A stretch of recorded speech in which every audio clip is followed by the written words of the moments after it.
खूनी रेल पटरी जो पाकिस्तान और हिंदुस्तान के बीच में बिछी थी और लोग इसे आज भी खूनी रेल पटरी से के नाम से पुकारते हैं। हम ये बतलाएंगे कि ये खूनी रेल पटरी के नाम से लोग इन्हें क्यों पुकारते हैं और इस सच्चाई से जो पर्दा है ये हमारे अशोक गुप्ता जी हैं, हम जिसे आपसे बात कराएंगे ये बतलाएंगे। हाँ जी गुप्ता जी, इस ट्रैक को खूनी रेल ट्रैक से क्यों पुकारते हैं?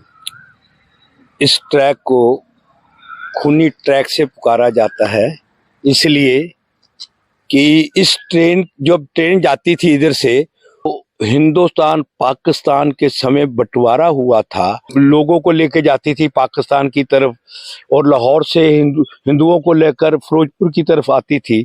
उसमें बहुत ज्यादा कत्लेआम हुआ है और वो डब्बे जो ट्रेन के थे वो खून से इतने भर गए थे, वो पटड़ियों के ऊपर बह रहा था खून, वो इस करके इसको खून की पटड़ी कहा जाता है। गुप्ता जी, कहा जाता है कि आपके जो फादर थे वो गार्ड थे उस समय। बिल्कुल गार्ड थे रेलवे के अंदर। क्या नाम था उनके फादर जी का? श्री बालकृष्ण गुप्ता। अच्छा। वो अक्सर बात किया करते थे कि उन्होंने एक दिन मुझे बताया कि मेरी ड्यूटी लग गई कि आप फिरोजपुर से ट्रेन लेकर जाओ, मक्खू खड़ी कर दो, 10 बजे वहां से लोग आएंगे, उनको लेकर आपने लाहौर लेकर जाना है। वो कौन से लोग थे जिनको लेके जाना था लाहौर? वो लोग थे कपूरथला का जो नवाब था उस वक्त, उसने पंडित नेहरू को अप्रोच किया था कि ऐसे 10,000 मेरे महमडन लोग हैं, वो लाहौर जाना चाहते हैं, तो आप कोई गाड़ी का इंतजाम कीजिए।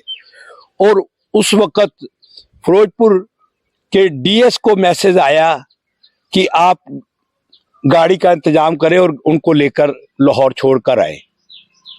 और मेरे पिताजी की ड्यूटी लग गई, वो सुबह 8 बजे ट्रेन लेकर मक्खू 10 बजे पहुंच गए।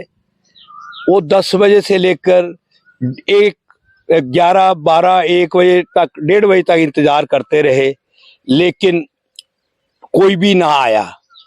और उसके थोड़ी देर के बाद कोई 700-800 का जत्था जो महमडन थे, मुसलमान थे, वो पैदल आ रहे थे। तो पिताजी ने कहा कि आप ऐसे करो, मेरे ये डब्बे के पास बैठ जाओ तो आपको मैं लाहौर लेकर जाऊंगा। वो उनके मन में क्या आया, वो सोचने लगे गार्ड हमारे को क्यों कह रहा है ये बात कि ये हमें कहीं मरवा तो नहीं देगा। वो आगे चले गए, रेल इंजन के पास जो डब्बे थे उसमें बैठ गए। और जब गाड़ी फिरोजपुर आउटर पर खड़ी हुई, निजामुद्दीन का वो रेलवे फाटक है वहां पर खड़ी हुई, तो कुछ गांव के लोग आ गए, कहने लगे गार्ड साहब हमें हुक्म करो, हमने इनको कत्ल करना है, मारना है, इन्होंने हमारे हिंदुओं को मारा है। तो पिताजी ने कहा मेरे कि ये मैं अपनी गाड़ी में ये काम नहीं होने दूंगा, आप चले जाइए यहां से, नहीं तो मेरे पास गोरखा ब्रिगेड है, 2 आदमी मेरे को मिले हुए हैं, तो मैं शूट ऑर्डर कर सकता हूं। वो आगे चले गए, गाड़ी चल पड़ी। के बाद गाड़ी को लेकर लाहौर की तरफ रवाना हो गए। यहां पर ही बस नहीं, उसके बाद जब गाड़ी ये गड्ढा सिंह वाला स्टेशन पर पहुंची पाकिस्तान में, तो वहां पर जो बचे हुए थे ट्रेन में, उन्होंने गार्ड के ऊपर वो लगा दिया इल्जाम कि गार्ड ने हमारे बंदों को मरवा दिया है। वहां पे उनको रोक लिया गया कि आप नहीं जा सकते, आप यहीं बैठे रहो स्टेशन मास्टर के कमरे में, और हम दिल्ली से लाहौर से हमारे ऑफिसर आ रहे हैं, वो आपसे पूछगिछ करेंगे। इतने देर में अनाउंसमेंट होगी कि जो लाहौर से हिंदुओं को लेकर गाड़ी आ रही थी, जो फिरोजपुर जाना था वो गाड़ी ने, तो हुक्म हुआ कि अपना ये प्लेसमेंट कर दी जाए गाड़ी को, इसको 1 नंबर की जगह 2 नंबर पर लाया जाए। और वो यहाँ पर लाहौर से आ रही है गाड़ी, वो फिरोजपुर को जाएगी। तो पिताजी ने ये गाड़ी लाहौर लेकर जानी थी।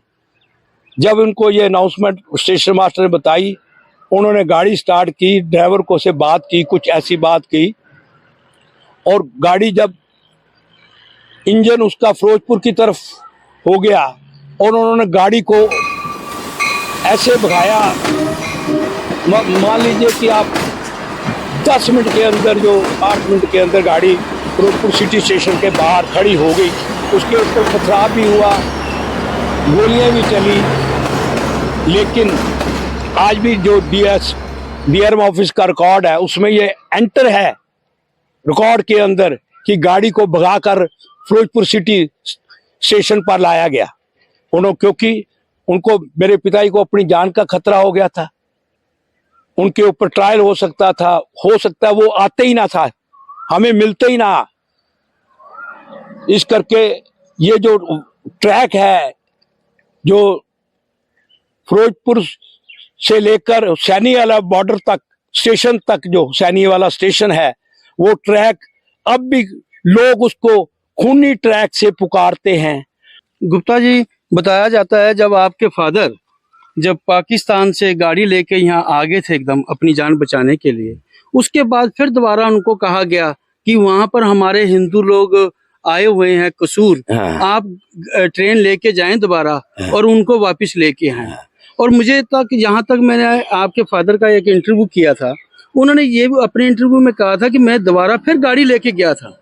जब वो गाड़ी लेके वहां से वापस लौट रहे थे तो गंडा सिंह के पास कुछ शरारती तत्वों ने गाड़ी पे हमला कर दिया था और उसमें हमारे बहुत से हिंदू लोग मारे गए थे। क्या ये बात भी आपको बतलाया?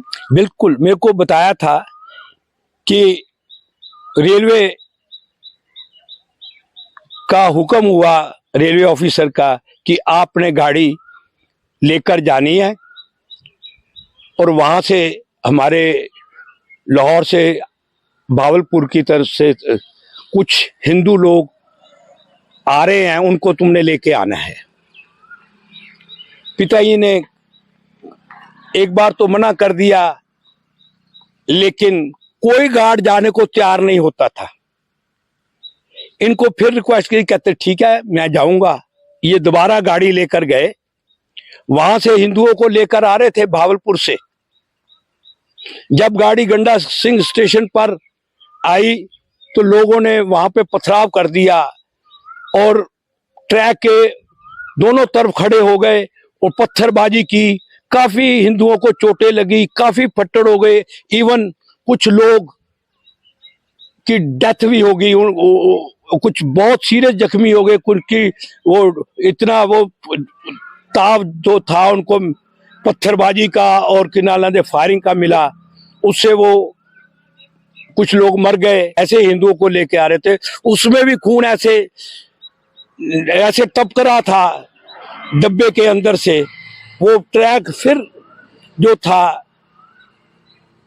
उसकी लाल खूनी ट्रैक फिर बन गया जब हिंदुओं के ऊपर इतना जबरदस्त पत्थरबाजी की गई और ट्रेन को रोकने भी की कोशिश की गई कि उससे उतार कर मारा जाए। लेकिन पिता ने ड्राइवर को कहा कि गाड़ी को भगाना है, बिल्कुल नहीं रोकनी, जो मर्जी आगे आगे जाए उसको नीचे दे देना है। तो गाड़ी को लेकर आए वो, और ट्रैक आज भी हम याद करते हैं वो खूनी ट्रैक को देखकर कि कैसे देश के बंटवारे के समय कितना खूनी कत्लेआम हुआ।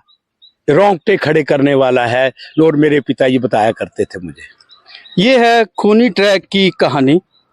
और ये जो ट्रैक मैं आपको दिखा रहा हूँ, ये ट्रैक यहाँ से सीधा पाकिस्तान जाता है।